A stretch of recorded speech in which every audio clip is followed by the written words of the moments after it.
morning, sir. This is our topic, the basic damage stability disseminations of regions of solar chapter 2 to 1. What is damage? Damage stability refers to the ship's ability to remaining stable if floating after sustaining structural damage such as flooding due to the conclusions and rounding. And under the International Maritime Organization's IMO, the solar safety of life of sea conversions, particular chapter 2 to 1 provides a mandatory regulation for the design and constructions of ships to ensure their survivability after damage. Ang damage ay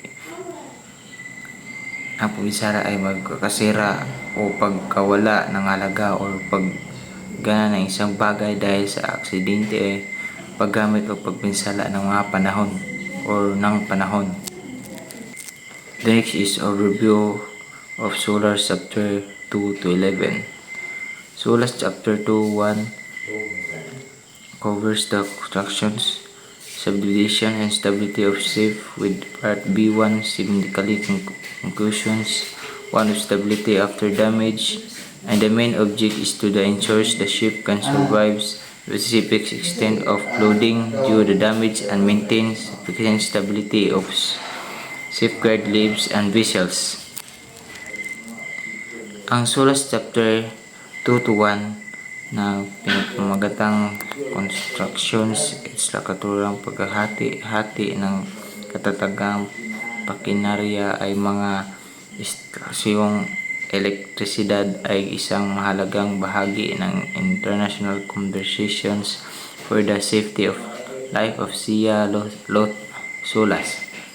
Layunin nito ng tiyak ang kaligtasan ng mga barko sa mga pamagitan ng pagtakda ng mga pamantayan para sa disenyo, construction at pagmamatili ng mga ito. Good evening, sir. Key concepts of damage stability.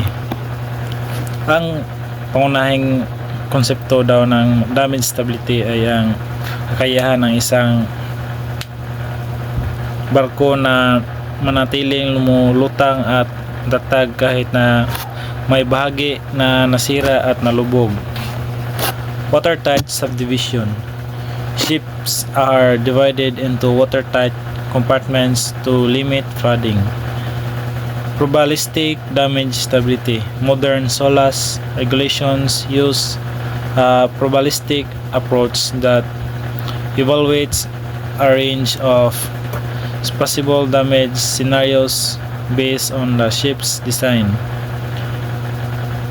Survivability criteria includes minimum residual stability, heel angle, and freeboard after damage.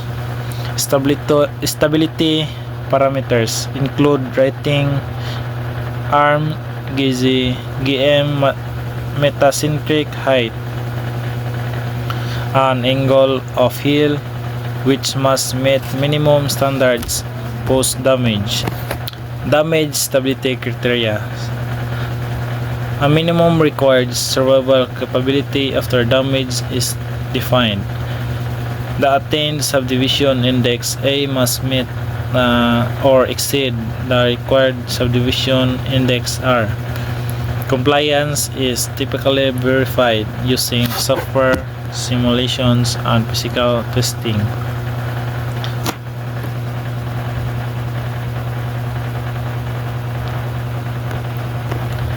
Ang mga pamantayan sa damage stability daw ayon sa SOLAS International Convention for the Safety or Life at Sea ay naglalayong tiyakin na ang isang barko ay nanatiling lumulutang at matatag kahit na may bahagi na nasira at nalubog. Conclusion. Damage stability under SOLAS Chapter 2 and 1 ensures the ships are designed to withstand specific damage scenarios without capsizing or sinking. These regulations enhance maritime safety and are critical for ship designers, operators, and regulators.